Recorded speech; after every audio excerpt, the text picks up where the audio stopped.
நேத்ரா டிவியில் வணக்கம் நேத்ரா நிகழ்ச்சியினூடாக இணைந்திருக்கிறீர்கள். இன்றைய வணக்கம் நேத்ரா நிகழ்ச்சியினுடைய இரண்டாவது கலந்துரையாடல் பகுதியினூடாக உங்களை நாம் சந்தித்திருக்கின்றோம். இன்றைய நாளில் இரண்டாவது கலந்துரையாடல் பகுதியிலே எம்மோடு இணைந்திருக்கின்றார் சர்வதேச சாதனை விருது பெற்றிருக்கக்கூடிய கண்டுபிடிப்பாளர் ஒருவர். அதே நேரம் ஒரு எழுத்தாளராகவும் இருக்கின்றார். அதாவது தொழில்நுட்ப ரீதியிலே தனது ப்ரொஃபஷனலாக செயற்பாடுகளில் ஈடுபட்டு வருகின்றார். யார் இவர்? தர்கா நகரிலிருந்து வருகை தந்திருக்கக்கூடிய முகமது ஜமால் முகமது ஜாஃப்ரான். வணக்கம். வணக்கம். சரி ஜாஃப்ரான், சர்வதேச சாதனையாளர் கண்டுபிடிப்பாளர் அந்த விருதை பெற்றிருக்கக்கூடிய ஒருவராக நீங்கள் இருக்கிறீங்க. ஒரு பக்கம் எழுத்தாளராக இருக்கிறீங்க. உங்களை பற்றி ஒரு அறிமுகம். நீங்கள் தர்கா நகர் உங்களுடைய சொந்த இடம். ஆமாம். ஓகே, முதலில் நான் இது எனது முதல் நேர்காணலை என்பதனால் நான் நேர்களிடம் ஒரு மன்னிப்பு கேட்டுக்கொள்கிறேன். ஏதாவது பிழைகள் இருந்தால் தயவு செய்து இதை பெருசுப்படுத்தாமல். இல்லை, சாதாரணமாக இப்படி தான் நாங்கள் பேசுகிறது. சாதாரணமாக ஒரு நண்பர்களாக பேசிக்கொள்வது அதுதான் மக்கள் பார்ப்பார்கள். எனவே இதனை நீங்கள் தயக்கமின்றி பேசலாம். வாழ்த்துக்களையும் தெரிவித்துக் கொள்கின்றோம். நிறைய விஷயங்கள் பேச இருக்கும் முதலாவது இன்டர்வியூவில்.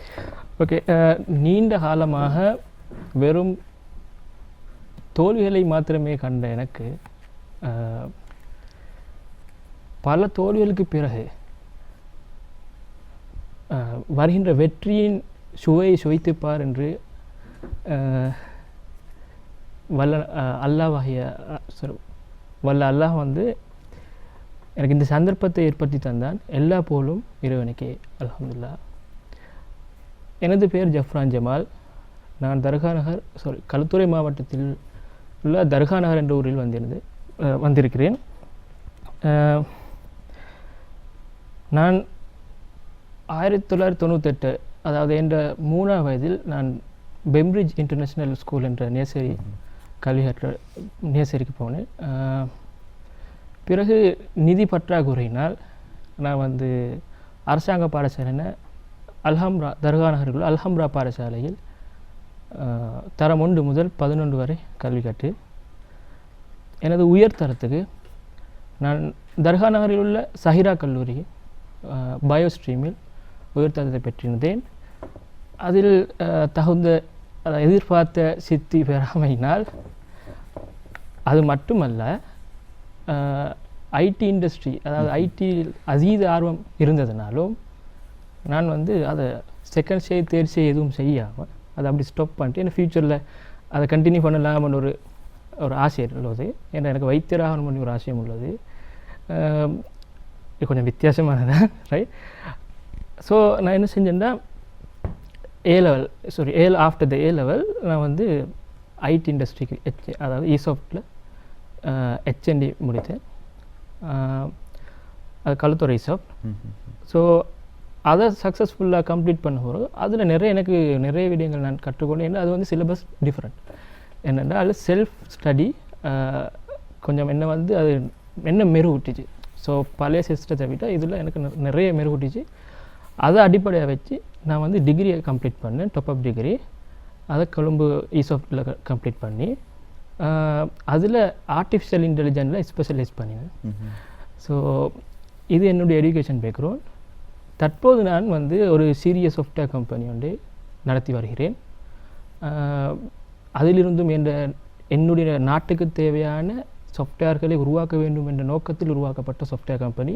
நான் ஆல்ரெடி சாஃப்ட்வேர் கம்பெனியில் ஒர்க் பண்ணி தான் இதை ஸ்டார்ட் பண்ணிக்கிறேன். என்னென்னா பர்சனலாகவே எல்லோரும் நாங்கள் வெளிநாட்டவர்களுக்கு தான் சாஃப்ட்வேர் கம்பெனியில் ஒர்க் பண்ணி கொடுக்கிய அந்த மைண்ட் செட்லேருந்து நான் வெளியில் நாட்டுக்காக எங்களுக்கு தேவையானவற்றை நாங்கள் உருவாக்க வேண்டும் என்ற அடிப்படையில் எங்களோட எஜெண்டாவுக்காக நாங்கள் ஒர்க் பண்ண ஸ்டார்ட் பண்ணதான் அது. அதுக்கப்புறமாக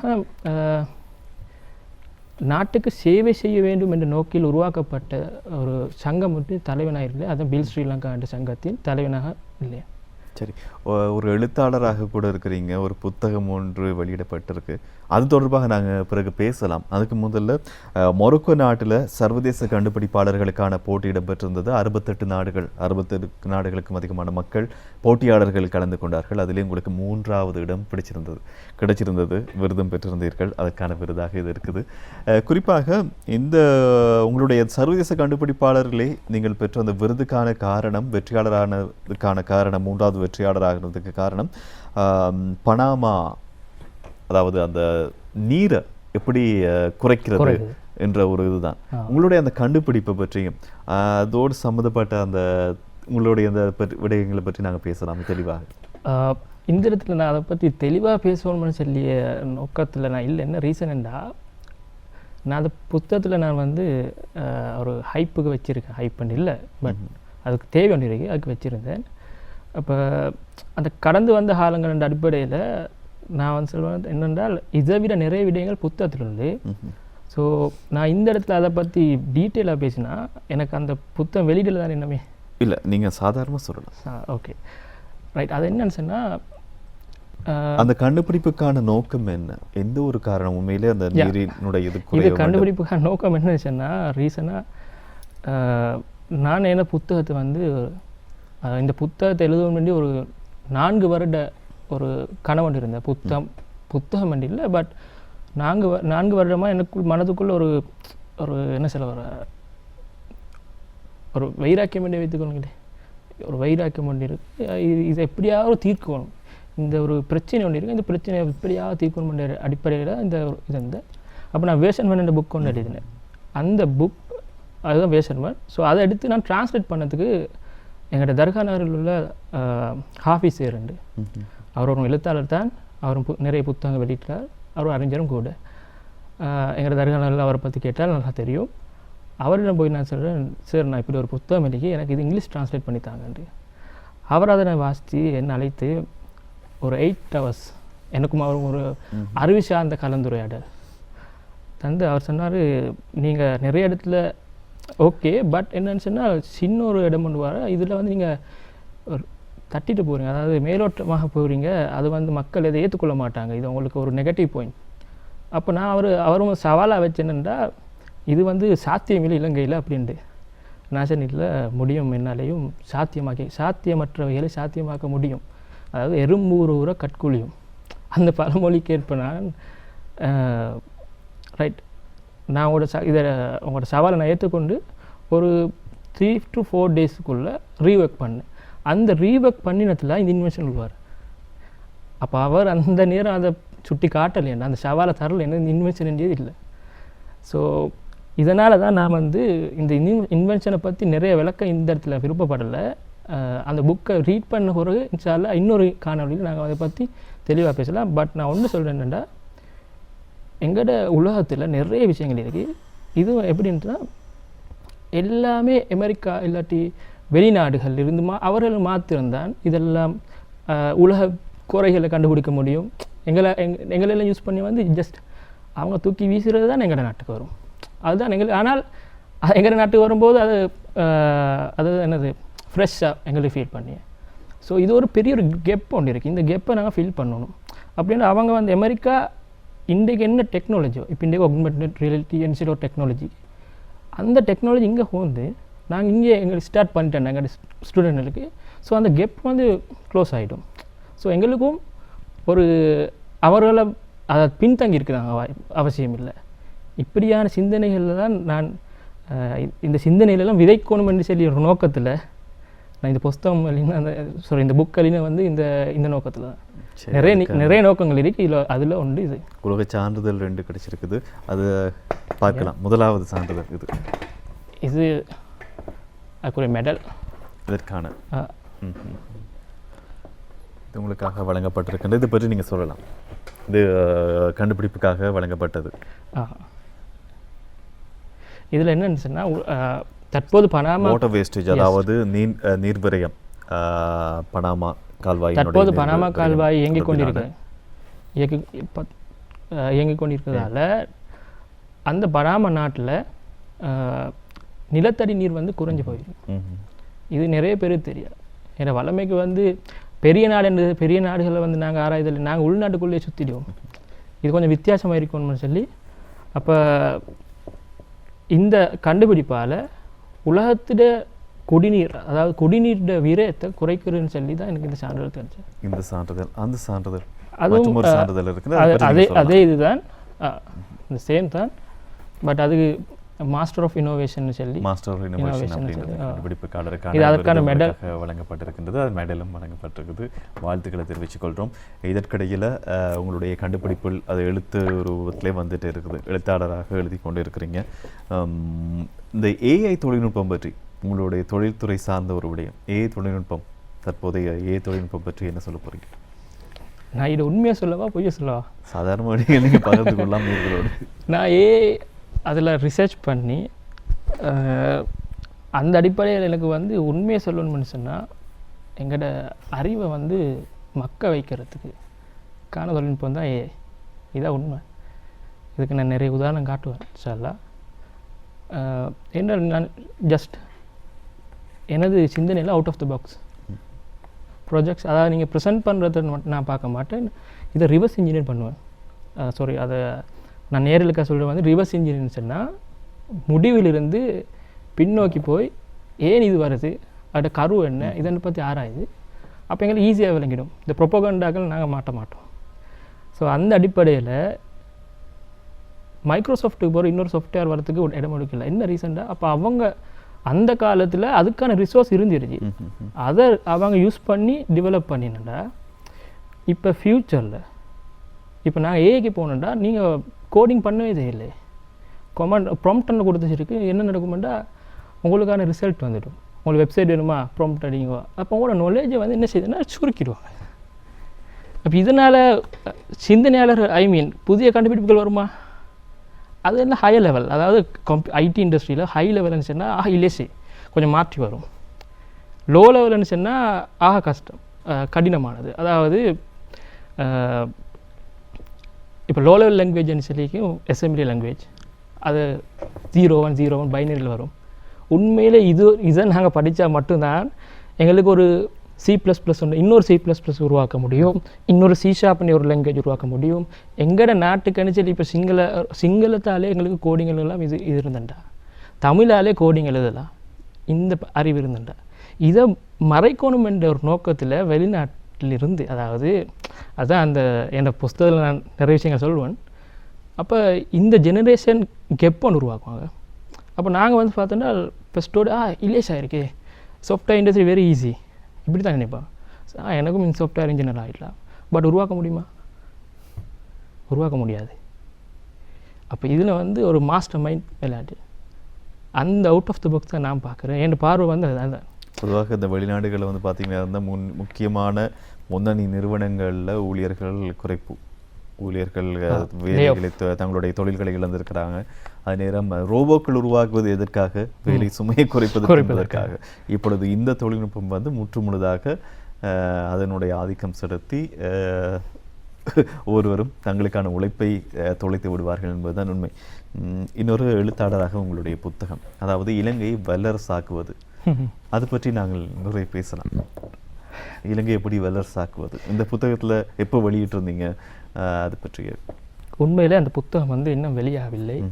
2018 நான் எழுதின 6 வருஷம். அதாவது என் ஆர்டிஃபிஷியல் இன்டெலிஜென்ஸ் ரிசர்ச் ஒழிச்சிட்டு, அப்போ அந்த ரிசர்ச் மைண்ட் செட் தானே. அப்போ நான் அதுக்கு முன்னாடி 4 வருடம் முன்னாடி, அதாவது 2014 இதுக்கான பிளானை போட்டுட்டு, அதாவது என்னுடைய பழக்கம் என்ன சொன்னால் டைம் வரும் போய் வெயிட் பண்ண மாட்டேன், ஃப்யூச்சரை ஃபோக்கஸ் பண்ணி அந்த காலத்தில் நான் இருந்திருந்தால் என்ன செய்யும்.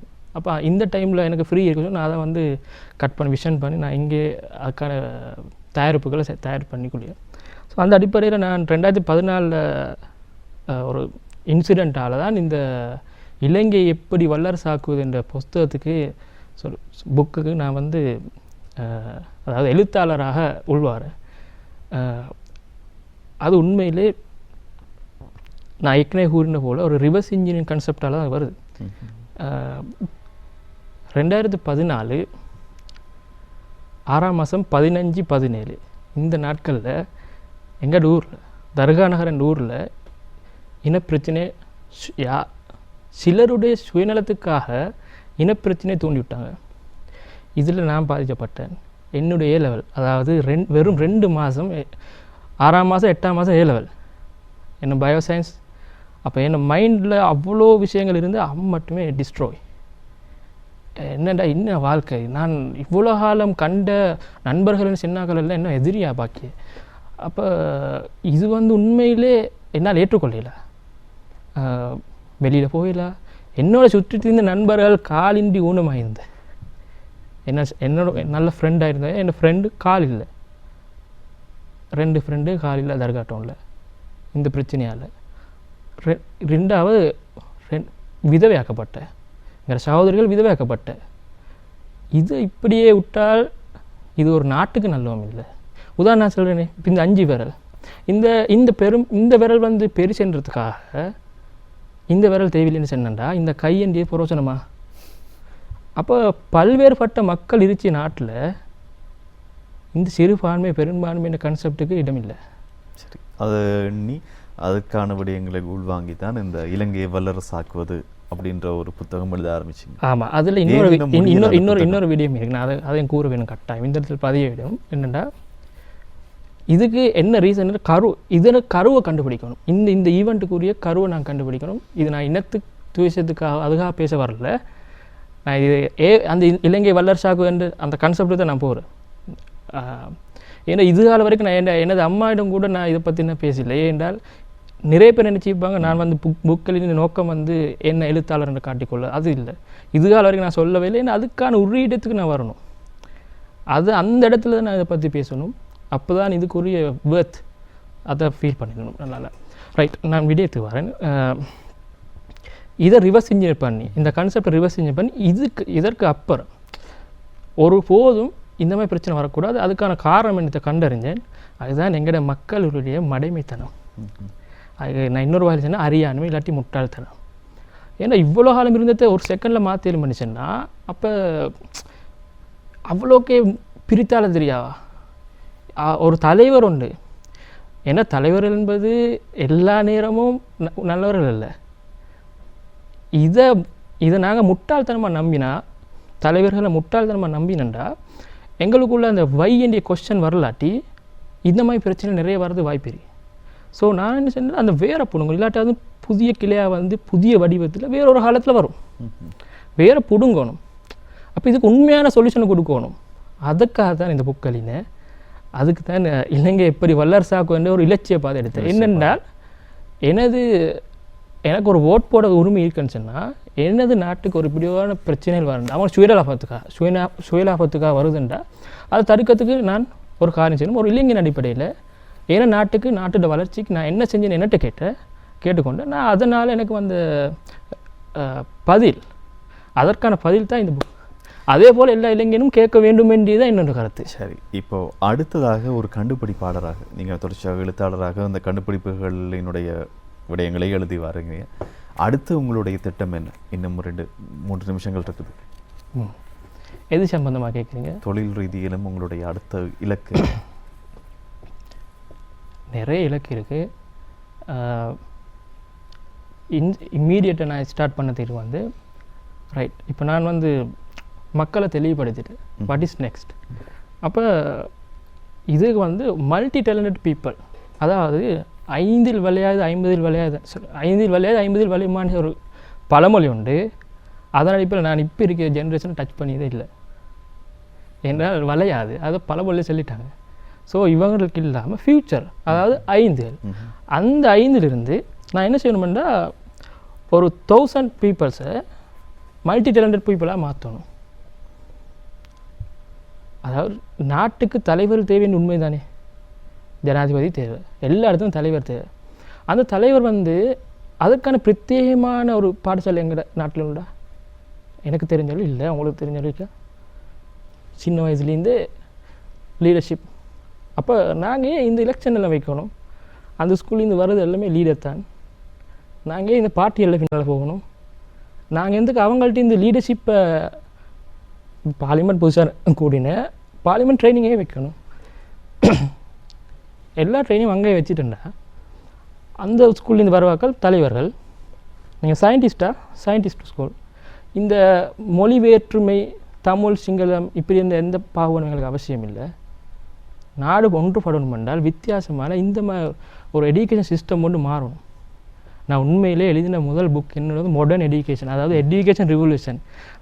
இந்த இலங்கை எப்படி வல்லரசாக்குவதே இல்லை, அதே எழுதி நினச்சேன்னா நிப்பாட்டினண்டா இந்த அது நான் இந்த கன்செப்டை பற்றி பேச வரும்போது மக்கள் தயாரில்லை. ஏன்னா இந்த 50 தான் இப்போ இருக்குது. இந்த ஜென்ரேஷன் மாறணும்.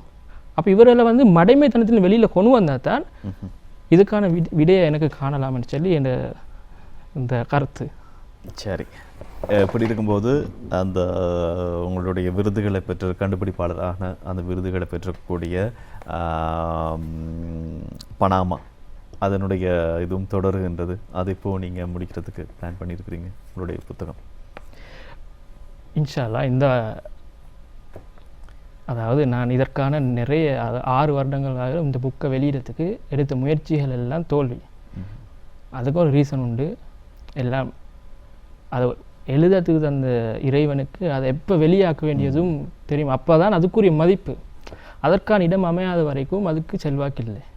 அந்த அடிப்படையில் இவ்வளோ காலம் வெயிட் பண்ணி கொண்டிருந்த ஸோ இந்த சிச்சுவேஷன், இந்த கரண்ட் சிச்சுவேஷன், புதிய கவர்மெண்ட் என்ற இந்த இதில் எனக்கு ஒரு என்னது ஒரு சிக்னல் ஒன்று கிடைச்ச, ரைட் இது சரியான டைம். மக்கள் கொஞ்சம் இனத்துவ இதிலிருந்து வெளியில் வந்து ஒரு மாற்றம் எதிர்பார்க்கிற ஒரு நேரம். இந்த நேரத்தில் நான் எதிர்பார்க்குற மைண்ட் செட்டில் மக்கள் வந்திருக்கேன். இப்போ நான் இந்த புக்கை வெளியிடத்துக்கு நான் முயற்சி செஞ்சால் இந்த தடவை இன்ஷா அல்லாஹ் சரியாக சென்றடையும் என்று எண்ணிக்கொள்கிறேன். சரி, வாழ்த்துக்களை தெரிவித்துக் கொள்கின்றோம். தொடர்ச்சியாக உங்களுடைய இந்த கண்டுபிடிப்பாளராக இருக்கலாம், அதே நேரம் எழுத்துத்துறையிலையும் தொடர வேண்டும், அதே நேரம் ஐடியிலே தொடர்ச்சியாக ப்ரொஃபஷனலாக உங்களுடைய பயணம் சிறப்பாக அமைய வேண்டும் என வாழ்த்துக்களை தெரிவித்துக் கொள்கின்றோம். நன்றி இணைந்து கொண்டதற்கு. நன்றி. யாருக்கு நன்றி சொல்ல போகிறீங்க? வீட்டில் இருக்கிறவங்க? ஆமாம், நிறைய இன்டர்வியூ வர நிறைய நன்றிகள் சொல்ல தெரியும். உதாரணத்துக்கு நான் ஒரு சயின்டிஸ்ட் இல்லை, என்னோட கனவு சயின்டிஸ்டாக வேண்டும் என்று அந்த துறைக்கு, அதாவது கிரேட் 5 எனது அம்மாவிட நான் டெய்லி கேட்பேன். எனக்கு அம்மா தான் டியூஷன் கிளாஸ், நான் யார்கிட்டையும் டியூஷன் கிளாஸ் எதுவுமே போகல. அப்போ அம்மாட்ட கேட்பேன், ஏனும்மா இந்த விஞ்ஞானியோட பேர் வார இதே போல் ஏண்ட பேரும் இந்த புக்கில் வர்றதுக்கு நான் என்ன செய்யணும் அப்படின்ட்டு. இப்போ அம்மா சொல்லுவேன், நீங்கள் வந்து கணக்கையும் விஞ்ஞானத்தை நன்றாக படித்தா அவங்களுக்கு இந்த பேர் வர முடியும்னு சொல்லி. அப்போ பேர் நீங்கள் ஞாபகப்படுத்தலாம். என் அம்மா பேர் ஷிஃபாயா. வீட்டில் வேறு யார் இருக்கலாம் நன்றி சொல்ல போகிறீங்க? ஆமாம், நிறைய பேர் இருக்காங்க. நான் அவங்க 2 பேர் மட்டும் சொல்லலாம். பெற்றோர் எனது வாப்புமா இருக்கா, ஃபௌசியா. அடுத்து எனது தந்தை முகமது ஜமால். அடுத்து அவர்கள். அடுத்து என்ன முக்கியமான ஆசிரியர்களுக்கு நான் இந்த இடத்துல நன்றி சொல்ல வேண்டும். இந்த இடத்துக்கு வரத்துக்கு முக்கியமான ஒரு காரணம் ஜுல்ஃபிகா டீச்சருங்கிற ஒரு ஆசிரியர் தரம் 8. என்னுடைய இந்த வித்தியாசமான சிந்தனைகளுக்கு இடம் தந்ததுக்கு காரணமாக எனக்கு இவ்வாறான நிறைய விஷயங்கள் வரும், இந்த அளவுக்கு சிந்திக்கக்கூடிய இடத்துக்கு வர முடியுமா இருந்தது. 2வது ஹனியா டீச்சர். நான் ஒரு நேரம் இருந்தேன்னு சொன்னால் ஒரு விடயத்தை நான் கூற முடியுமா? முடியாது. நேரம் ரைட். சரி, கஷ்டம். அவங்களுக்கும் நன்றி சொல்லலாம். ஹனியா ஆசிரியருக்கும் நன்றி சொல்கிறேன். அதே மாதிரி நபவியா இதில் வந்து முபாரக் சேர்ந்து ஒருத்தர் இருந்தார். அடுத்த ஷாக்கிர் சேர்ந்து ஒருத்தர் இருந்தார். இவர்களெல்லாம் எனது இந்த ஆசிரியர்கள் தீனி போட்டவர்கள் எனக்கு. சரி, அவர்களுக்கும் உங்களோட துணை நின்ற அனைவருக்கும் நன்றிகளை தெரிவித்துக் கொள்கின்றோம். உங்களுக்கு துணை நிற்கின்றவர்களுக்கும் நன்றிகளை தெரிவித்துக் கொள்கின்றோம். வாழ்த்துக்கள். நன்றி இணைந்து கொண்டதற்கு. இந்த 2வது கலந்துரையாடல் பகுதியிலே மோடு இணைந்திருந்தார் முகமது ஜமால், முகமது ஜாஃப்ரான். அவருடைய அத்தனை எதிர்பார்ப்புகள் நிறைவேறுவதற்கு வாழ்த்துக்களை தெரிவித்துக் கொள்கின்றோம். நேத்ரா டிவியினுடைய இன்றைய வணக்கம் நேத்ரா நிகழ்ச்சியினூடாக இணைந்து கொண்ட அத்தனை உறவுகளுக்கும் நன்றி. இன்றைய நிகழ்ச்சியினுடைய தொகுப்பாளராக என்னோட நிகழ்ச்சியை தொகுத்து வழங்கிய ராஜா, அதே நேரம் நிகழ்ச்சியினுடைய தலைப்பாளராக இருக்கக்கூடிய சசிகாந்த் மற்றும் எமது கேமரா தொழில்நுட்ப சகோதரர்கள் அனைவருக்கும் நன்றியை கூறி படிப்பெறலாம். தொடர்ச்சியாக இணைந்தீர்கள் நேத்ரா டிவியோடு. நான் கோகுல் நிரஞ்சன்.